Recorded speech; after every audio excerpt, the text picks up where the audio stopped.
Hello കൂട്ടുകാരെ, welcome to Andreas world. ഇന്നത്തെ ഹിന്ദി പരീക്ഷയെല്ലാം നിങ്ങൾക്ക് എങ്ങനെയുണ്ടായിരുന്നു? നിങ്ങൾ നന്നായിട്ട് ഹിന്ദി പരീക്ഷയെല്ലാം എഴുതിയെന്ന് ഞാൻ വിശ്വസിക്കുന്നു. നാളെ നമ്മൾക്ക് മലയാളം സെക്കൻഡിന്റെ എക്സാമിനേഷൻ അല്ലേ? അത് പ്രമാണിച്ച് ടീച്ചർ ഞങ്ങൾക്ക് മലയാളം സെക്കൻഡിന്റെ മോഡൽ എക്സാമിനേഷൻ ക്വസ്റ്റ്യൻ പേപ്പർ അയച്ചു തന്നിട്ടുണ്ട്. അതാണ് ഞാൻ ഇന്ന് നിങ്ങളുമായി പങ്കുവെക്കുന്നത്. എന്നാൽ നമുക്ക് തുടങ്ങിയാലോ?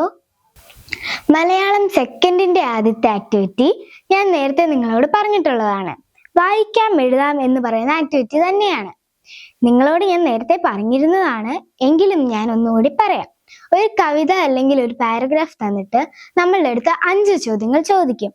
അതിന് ഓപ്ഷൻസും കാണും. ആ ഓപ്ഷൻസിൻ്റെ അകത്തുനിന്ന് നമ്മൾ കൃത്യമായത് എടുത്തെഴുതുകയാണെങ്കിൽ നമുക്ക് ഒരു ചോദ്യത്തിന് 1 മാർക്ക് വെച്ച് കിട്ടും. അങ്ങനെ ആദ്യത്തെ ആക്ടിവിറ്റിക്ക് 5 മാർക്ക് നമുക്ക് കിട്ടും. ഇത്രയേ ഉള്ളൂ ആക്ടിവിറ്റി 1. ഇനി ആക്ടിവിറ്റി 2യിലേക്ക്. രണ്ടാമത്തെ ആക്ടിവിറ്റി എനിക്കിവിടെ തന്നിരിക്കുന്നത് വിശകലനക്കുറിപ്പ് അല്ലെങ്കിൽ അഭിപ്രായക്കുറിപ്പ് എന്നാണ്. വിശകലനക്കുറിപ്പ് എഴുതുന്നത് എങ്ങനെയാണെന്ന് നിങ്ങൾക്കറിയാമോ? വിശകലനക്കുറിപ്പ് 2 പാരഗ്രാഫ് ആയിട്ടാണ് എഴുതേണ്ടത്. ആദ്യത്തെ പാരഗ്രാഫിൽ കഥയുടെ അല്ലെങ്കിൽ കവിതയുടെ രചയിതാവിന്റെ പേരെഴുതണം. കഥയുടെ അല്ലെങ്കിൽ കവിതയുടെ പേരെഴുതണം. പിന്നെ കഥയുടെ അല്ലെങ്കിൽ കവിതയുടെ ഉള്ളടക്കം, കഥയുടെ അല്ലെങ്കിൽ കവിതയുടെ ആ ഒരു കഥാപാത്രം. ഇത്രയാണ് ആദ്യത്തെ പാരഗ്രാഫിൽ എഴുതേണ്ടത്. രണ്ടാമത്തെ പാരഗ്രാഫിൽ എഴുതേണ്ടത് നമ്മളുടെ ആ ക്വസ്റ്റ്യൻ്റെ അകത്ത് ഒരു ആശയം തന്നിട്ടുണ്ടാവില്ലേ, ആ ആശയവും പിന്നെ നമ്മളുടേതായ അഭിപ്രായവുമാണ് രണ്ടാമത്തെ പാരഗ്രാഫിൽ എഴുതേണ്ടത്. ഇത്രയേ ഉള്ളൂ വിശകലനക്കുറിപ്പ്. ഇനി അഭിപ്രായക്കുറിപ്പിലേക്ക്. അഭിപ്രായക്കുറിപ്പ് തയ്യാറാക്കുന്നത് എങ്ങനെയാണെന്ന് നമുക്ക് നോക്കാം. ആദ്യമായി നമ്മൾ അഭിപ്രായക്കുറിപ്പിന് എഴുതേണ്ടത് ഒരു പ്രശ്നം നമുക്ക് തന്നിട്ടുണ്ടാവും. ആ പ്രശ്നം വിശകലനം ചെയ്ത് നമ്മളുടെ അഭിപ്രായം കൂടി ചേർത്ത് വേണം നമ്മൾ എഴുതാൻ. അതാണ് ആദ്യമായി നമ്മൾ ചെയ്യേണ്ട കാര്യം. നമ്മളുടെ അഭിപ്രായം വ്യക്തമായും ശക്തമായും രേഖപ്പെടുത്തിയിരിക്കണം. പ്രശ്നത്തോടുള്ള നമ്മളുടെ നിലപാട് വളരെ വ്യക്തമായിരിക്കണം. നമ്മൾ എഴുതുമ്പോൾ അക്ഷരത്തെറ്റില്ലാതെ ചിഹ്നങ്ങളെല്ലാം ഉൾപ്പെടുത്തി വേണം എഴുതാൻ. ഇത്രയേ ഉള്ളൂ അഭിപ്രായക്കുറിപ്പ്. ഇനി ആക്ടിവിറ്റി 3യിലേക്ക്. ആക്ടിവിറ്റി 3 എനിക്കിവിടെ തന്നിരിക്കുന്നത് വായനാക്കുറിപ്പ് തയ്യാറാക്കാനാണ്. വായനാക്കുറിപ്പ് തയ്യാറാക്കുന്നത് എങ്ങനെയാണെന്ന് നമുക്ക് നോക്കിയാലോ?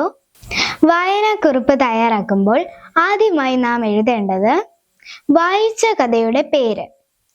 രണ്ടാമതായി നാം എഴുതേണ്ടത് പ്രധാന കഥാപാത്രങ്ങൾ ആരെല്ലാം. മൂന്നാമതായി നാം എഴുതേണ്ടത് കഥയുടെ ആശയം എന്താണെന്നാണ്. നാലാമതായി നാം എഴുതേണ്ടത് കഥയിൽ നമുക്ക് ഏറ്റവും ഇഷ്ടപ്പെട്ട ക്യാരക്ടർ ആരാണ്, ഇഷ്ടപ്പെടാനുള്ള കാരണം എന്താണ്. ഇത്രയേ ഉള്ളൂ വായനാക്കുറിപ്പ്. ഇനി ആക്ടിവിറ്റി 3യുടെ ബിയിലേക്ക് കടക്കാം. ആക്ടിവിറ്റി 3യുടെ ബി എനിക്കിവിടെ തന്നിരിക്കുന്നത് കുറച്ച് സ്റ്റേറ്റ്മെന്റ് തന്നിട്ട് അതിൻ്റെ അകത്ത് കറക്റ്റ് ആയത് ഏത് എന്ന് തിരഞ്ഞെടുത്ത് എഴുതാനാണ്. അത്രയേ ഉള്ളൂ ആക്ടിവിറ്റി 3യുടെ ബി. ആക്ടിവിറ്റി 3ന്റെ സി എനിക്കിവിടെ തന്നിരിക്കുന്നത് കുറെ പദസമൂഹങ്ങൾ എനിക്ക് തന്നിട്ടുണ്ട്. അതിൽ നിന്ന് ശരിയായവ എടുത്തെഴുതാനാണ്. ഇത്രയേ ഉള്ളൂ ആക്ടിവിറ്റി 3. ഇനി ആക്ടിവിറ്റി 4ലേക്ക്. ആക്ടിവിറ്റി 4 എനിക്കിവിടെ തന്നിരിക്കുന്നത് ഒരു പോസ്റ്റർ തയ്യാറാക്കാനാണ്. പോസ്റ്റർ തയ്യാറാക്കുന്നത് എങ്ങനെയാണെന്ന് നിങ്ങൾക്കറിയാമോ?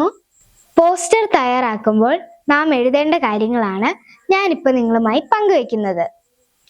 പോസ്റ്റർ വരയ്ക്കുമ്പോൾ നമ്മൾക്ക് ഒരു ഔട്ട്ലൈൻ വേണം, ഹെഡിങ് വേണം, അത് ഏത് ദിവസമാണെന്ന് എഴുതണം, ചിത്രം വരയ്ക്കണം, ഒരു ഉചിതമായ വാക്യവും എഴുതണം. നല്ല ഭംഗിയായി ആകർഷകമായി വേണം നമ്മൾ പോസ്റ്റർ തയ്യാറാക്കാൻ. ഇത്രയേ ഉള്ളൂ ആക്ടിവിറ്റി 4. ആക്ടിവിറ്റി 5 എനിക്കിവിടെ തന്നിരിക്കുന്നത് ലഘു ഉപന്യാസം തയ്യാറാക്കാനാണ്. ലഘു ഉപന്യാസം തയ്യാറാക്കുന്നത് എങ്ങനെയാണെന്നാണ് ഞാനിപ്പോൾ നിങ്ങളുമായി പങ്കുവെക്കുന്നത്. വാക്യഘടന പാലിച്ചുകൊണ്ട് അക്ഷരത്തെറ്റില്ലാതെ വേണം ലഘു ഉപന്യാസം തയ്യാറാക്കാൻ. ക്വസ്റ്റ്യൻ പേപ്പറിൽ എന്തിനെക്കുറിച്ചാണോ ചോദിച്ചിരിക്കുന്നത് അതിനെക്കുറിച്ച് കൂടുതൽ ഡീറ്റെയിൽസ് എഴുതാൻ മറക്കരുതേ. ഫോർ എക്സാമ്പിൾ, ഓണത്തെക്കുറിച്ചാണ് ചോദിച്ചിരിക്കുന്നതെങ്കിൽ ഓണത്തെക്കുറിച്ച് ഫുൾ ഡീറ്റെയിൽസും അതിൻ്റെ അകത്ത് എഴുതണം. ഇത്രയേ ഉള്ളൂ ലഘു ഉപന്യാസം. ആക്ടിവിറ്റി 5ന് ബിയും ഉണ്ട് കേട്ടോ. ആക്ടിവിറ്റി 5ന്റെ ബി എന്താണെന്നാണ് ഞാനിപ്പോൾ നിങ്ങളുമായി പങ്കുവയ്ക്കുന്നത്. ഒരു സ്റ്റേറ്റ്മെന്റ് തന്നിട്ട് നമ്മൾ പഠിച്ചൊരു യൂണിറ്റിന്റെ പേരും തന്നിട്ട് അത് രണ്ടുകൂടി കമ്പയർ ചെയ്ത് ലഘു ഉപന്യാസം തയ്യാറാക്കാനാണ് ഈ ക്വസ്റ്റ്യനിൽ പറഞ്ഞിരിക്കുന്നത്. നിങ്ങളുടെ അഭിപ്രായം ഉൾപ്പെടുത്താൻ മറക്കരുതേ. ഇത്രയേ ഉള്ളൂ ആക്ടിവിറ്റി 5. ഇനി ആക്ടിവിറ്റി 6ലേക്ക്. ആക്ടിവിറ്റി 6 എനിക്കിവിടെ തന്നിരിക്കുന്നത് ആസ്വാദനക്കുറിപ്പ് തയ്യാറാക്കാനാണ്. ആസ്വാദനക്കുറിപ്പ് തയ്യാറാക്കുന്നത് എങ്ങനെയാണെന്നാണ് ഞാനിപ്പോൾ നിങ്ങളുമായി പങ്കുവെക്കുന്നത്.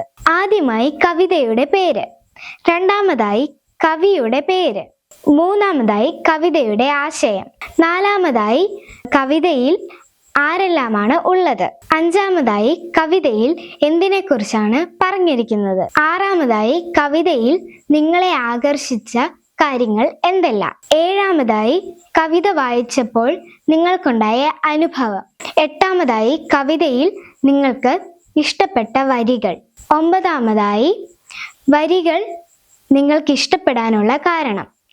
ഇത്രയും ചേർത്താണ് ഒരു ആസ്വാദനക്കുറിപ്പ് തയ്യാറാക്കേണ്ടത്. ഇത്രയേ ഉള്ളൂ ആക്ടിവിറ്റി 6. നാളെ നിങ്ങൾ മലയാളത്തിന്റെ എക്സാം എല്ലാം വളരെ ഭംഗിയായി കൃത്യമായി അക്ഷരത്തെറ്റൊന്നും ഇല്ലാതെ എഴുതുമെന്ന് ഞാൻ വിശ്വസിക്കുന്നു. നിങ്ങൾക്ക് എല്ലാവർക്കും നാളെ മലയാള എക്സാമിന് ഫുൾ മാർക്ക് കിട്ടാൻ വേണ്ടി ഞാൻ പ്രാർത്ഥിക്കാം. വേറൊരു വീഡിയോയുമായി പിന്നെ കാണാം. ബൈ.